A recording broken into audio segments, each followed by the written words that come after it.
Ukraine और रूस के बीच जंग जारी है।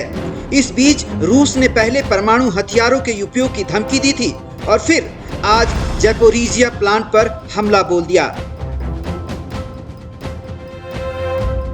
ज़ैपोरिज़िया प्लांट पर हमले की खबर से अब साफ हो गया है कि जंग के मैदान में पुतिन को सब कुछ जायज लगने लगा है।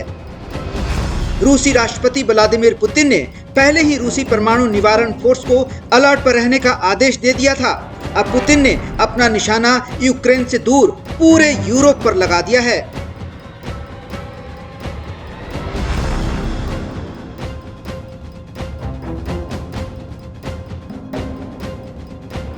पिछले कई दशकों में दुनिया के किसी भी देश ने खुले तौर पर परमाणु हमले की धमकी नहीं दी थी, लेकिन पुतिन की धमकी उस अनहोनी की ओर इशारा कर रही है जिसकी कल्पना कभी किसी ने नहीं की होगी।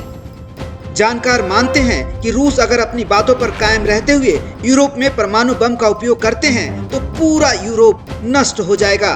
दरअसल रूस के पास फादर ऑफ ऑल बम भी है जिसे वो पूरी दुनिया को तबाह कर सकता है। इसीलिए पुतिन बार बार यूक्रेन को धमकी दे रहे हैं।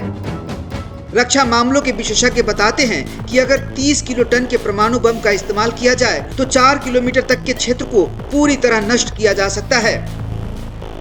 वहीं अगर 100 किलोटन तक के बम गिराए जाएं तो इसका असर 100 किलोमीटर तक पहुंच सकता है।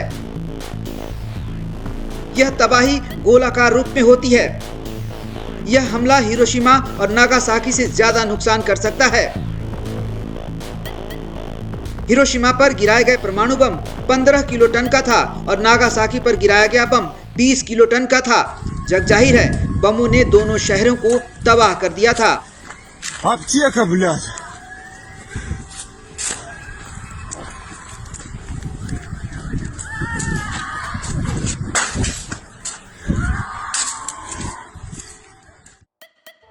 जानकार मानते हैं कि रूस कभी भी परमाणु बम का इस्तेमाल कर सकता है जहां 10 किलोमीटर तक के क्षेत्र में कोई आबादी नहीं होगी। यहां आपको बता दें कि रूस के पास परमाणु हथियारों की संख्या अब 4477 तक पहुंच गई है। फेडरेशन ऑफ अमेरिकन साइंटिस्ट की ताजा रिपोर्ट के मुताबिक रूस के पास कुल 4477 परमाणु बमों में 2566 स्ट्रेटेजिक और 1912 नॉन स्ट्रेटेजिक है। फिलहाल रूस और यूक्रेन के बीच जारी जंग में अब फिर से परमाणु युद्ध का खतरा मंडराने लगा है।